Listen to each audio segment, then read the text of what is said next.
Good morning students.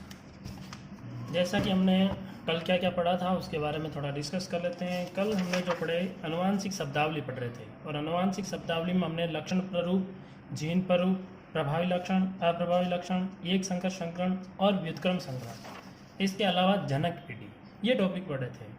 अब हम अगला पॉइंट जो मैंने आपको कहा था कि बहुत ही इंपॉर्टेंट पॉइंट है ये, ठीक है, बहुत इंपॉर्टेंट नियम है। आगे जो जितने भी अपन 3 नियम पढ़ेंगे, तीनों नियम भी बहुत इंपॉर्टेंट है, ठीक है।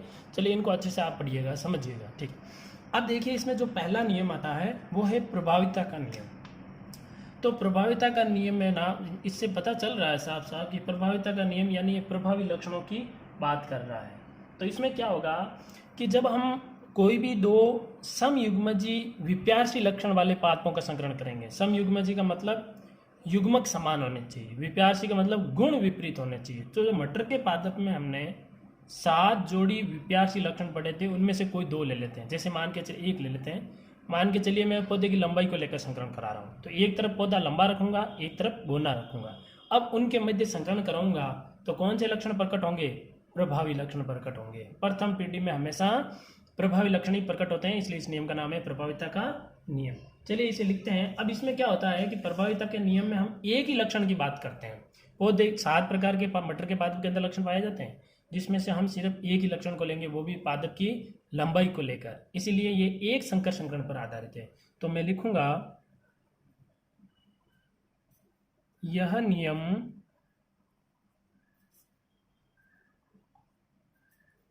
एक संकर संकरण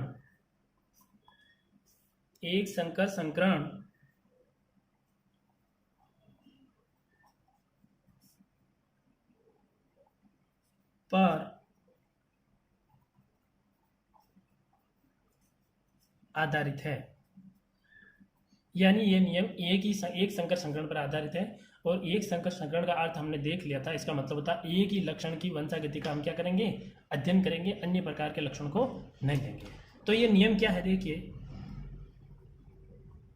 इस नियम अनुसार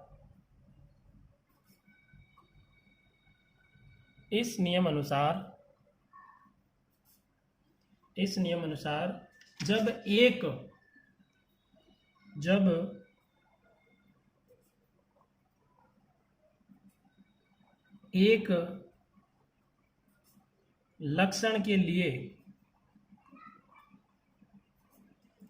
लक्षण के लिए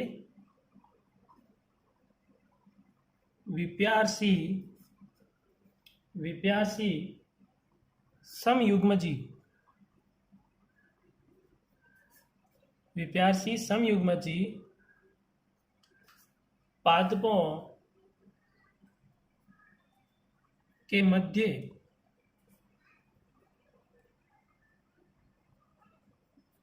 संकरण कराया जाता है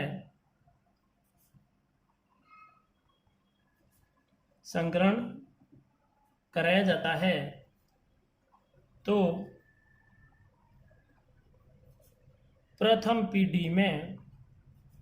पीढ़ी का मतलब क्या होता है? F1 पीढ़ी। प्रथम पीढ़ी में केवल प्रभावी लक्षण प्रकट होते हैं। यानी इस नियम में क्या होता है, जब इस नियम अनुसार एक लक्षण के लिए विप्यासी समयुग्मजी पादपों के मध्य संकरण कराया जाता है तो प्रथम पीढ़ी में केवल प्रभावी लक्षण ही प्रकट होते हैं। तो इसे हम क्या कहेंगे? प्रभाविता का नियम। अब हम इस नियम को एक उदाहरण लेकर समझते हैं। तो हम एक उदाहरण लेते हैं। देखिए उदाहरण, ठीक है। अब हम क्या करेंगे, यहाँ पर समयुग्मजी और विषमयुग्मजी पादपों को लेंगे।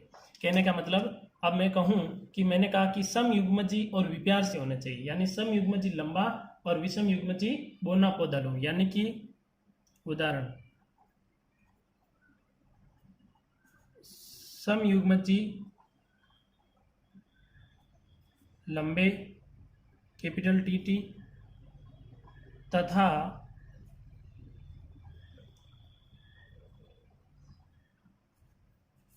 समयुग्मजी बोने, और समयुग्मजी बोने पौधे को अपन क्या कहेंगे, capital T, sorry small T, समयुग्मजी बोने है ना, तो दोनों को स्मॉल टी लिखेंगे। तो समयुग्मजी लंबे और समयुग्मजी बोने पादपों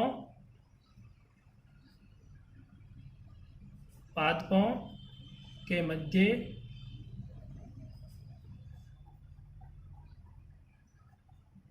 संकरण कराने पर, चलिए अब अपन संकरण कराते हैं, ठीक है। तो मैं इसको नए पेज से ले लेता हूं, इनके मध्य संकरण कराएंगे। तो संकरण कैसे करवाना है इस चीज को आप ध्यान रखिएगा, ठीक है। चलो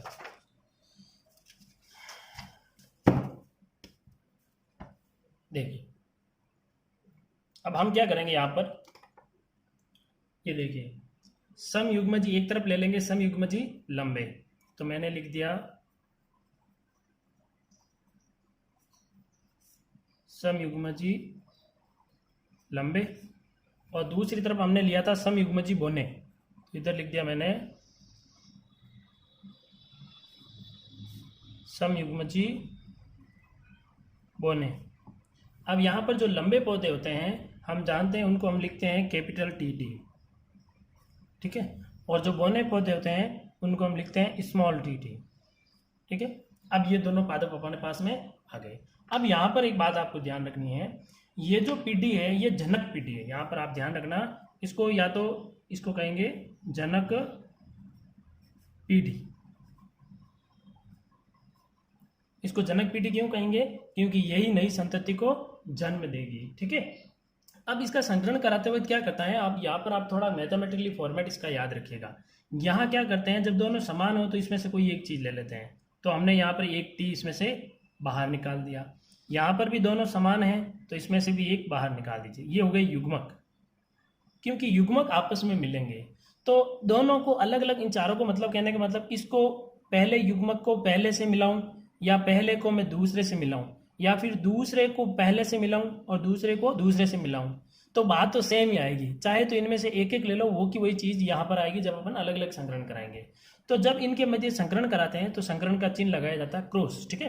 ये क्रॉस आपको दर्शाएगा कि इनके मध्य हम क्या करा रहे हैं, संकरण करा रहे हैं। तो जब इनके मध्य संकरण कराया जाता है तो संकरण कराने पर हमारे पास में नई संतति क्या प्राप्त होगी, देखिए।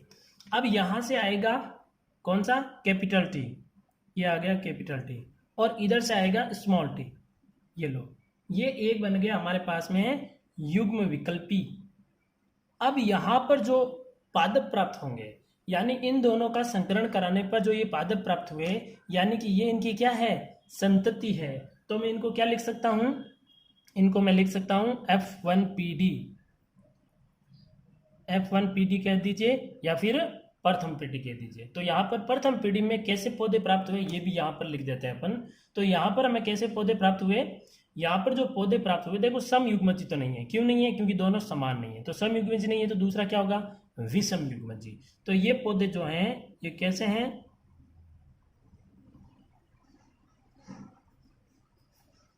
विषम युग्मजी। विषम युग्मजी को अशुद्ध भी कहते हैं, और अशुद्ध हमेशा लंबा ही माना जाता है, अशुद्ध बोना नहीं माना जाता, ठीक है भाई। तो ये अशुद्ध लंबा है, या इसको कह दीजिए विषम युग्मजी है, और विषम युग्मजी में पहला टी बड़ा है, तो ये हुआ विषम युग्मजी लंबा। यानी इसके अंदर जो गुण आए वो पौधे में, वो कौन से गुण आए, सारे के सारे लंबे वाले पौधे के गुण आए। और लंबा पादप का कौन सा गुण है, प्रभावी लक्षण है। तो आप खुद देख लो, प्रथम पीढ़ी में कैसे लक्षण प्रकट हुए, केवल प्रभावी लक्षण प्रकट हुए। बोने जो होते हैं वो अप्रभावी लक्षण है, और अप्रभावी लक्षण प्रकट नहीं हुए। तो यहां पर हमने इनका संकरण करा दिया, ये हो गई हमारे पास में F1PD। अब यहां पर दो चीजें मैंने आपको और बताई थी, एक बताई थी मैंने आपको लक्षण प्ररूप, और एक बताई थी जीन प्ररूप। तो यहां पर ये हम प्रत्येक पीढ़ी में लिखेंगे। तो मैं आपको सबसे पहले बताता हूं लक्षण प्ररूप। अब लक्षण प्ररूप का मतलब हुआ कि लंबे कितने पौधे प्राप्त हुए, अनुपात बोने कितने पौधे प्राप्त हुए। तो अनुपात में मैं लिखूंगा लंबा अनुपात बोना।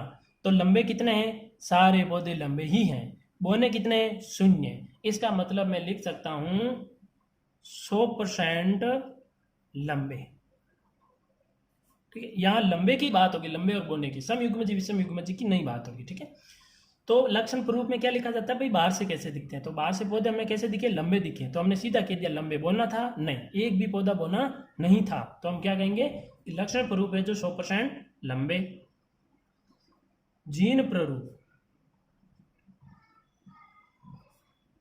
जीन प्रारूप देखिए, जीन प्रारूप में लिखा जाता है समयुग्मजी और विषम युग्मजी।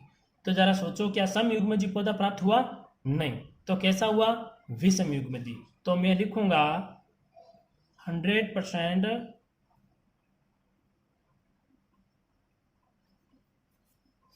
विषम युग्मजी। और विषम युग्मजी का मतलब है इनका अनुपात ये होता है, ये वाला इनका अनुपात देखा जाता है। तो इनका अनुपात कैसा है, सारे पौधे ऐसे ही हैं, कैपिटल टी स्मॉल टी वाले हैं सारे पौधे। इसका मतलब विषम युग्मजी पौधे 100%, सारे के सारे विषम युग्मजी लंबे पौधे प्राप्त हुए। अब एक बात ध्यान रखना, यहाँ पर मैंने हो सकता है समयुग्मजी लंबा और बोने के मध्य कराया, आप इसका संकलन किसके साथ करा सकते हो, आप इनके चाहो तो किसी प्रकार के पत्ती का रंग या फिर फली का रंग भी लेके कर सकते हैं। यानी कि फली का रंग कैसा होना चाहिए, हरा, और हरा नहीं होगा तो कैसा होगा, पीला। ठीक है, तो यहाँ पर आप जी यानी ग्रीन, और इधर लिख सकते हो पीला यानी वाई। उनका भी संकलन कराओगे तो इधर आएगा कैपिटल जी, इधर आएगा कैपिटल वाई। तो यहाँ पर क्या बन जाएगा, कैपिटल जी और कैपिटल वाई। तो पहला जो लक्षण होगा वो हमेशा कैसा प्राप्त होगा, प्रभावी। यानी कि पौधे कैसे प्राप्त होंगे, यानी उनकी फलियां कैसे प्राप्त होगी, हरी ही प्राप्त होगी। तो प्रथम पीढ़ी में हमेशा कैसे प्राप्त होते हैं, प्रभावी लक्षण प्राप्त होते हैं। चलिए, ये हो गया आपका कंप्लीटली एक प्रभाविता का नियम, जो कि बहुत ईजी था। क्या ध्यान रखना है, जनक पीढ़ी संकरण कराया कॉमन लेके, तो ये विषम युग्मजी लंबे पौधे प्राप्त हो गए। चलिए, अब यहाँ पर एक दूसरा नियम और आता है जो कि बहुत इंपॉर्टेंट नियम है। चलिए, आप यहाँ पे चाहे तो इसका एक बार स्क्रीनशॉट ले लें और साथ में अपनी कॉपी में भी करते रहें। चलिए, आगे का काम शुरू करते हैं। दूसरा नियम, और दूसरा नियम है अपने पास में, सेकंड नियम है, इसको कहते हैं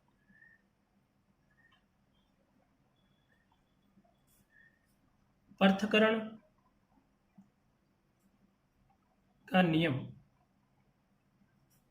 पृथक्करण का नियम भी कहते हैं, और भी इसके नाम हैं। तो क्या क्या है देखिए, युग्मकों की शुद्धता का नियम, युग्मकों की शुद्धता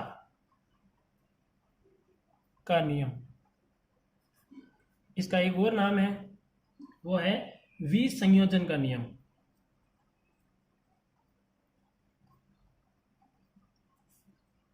विसंयोजन का नियम, तीन नाम है इसके। ठीक है भाई, आपको तीनों नाम ध्यान रखना है।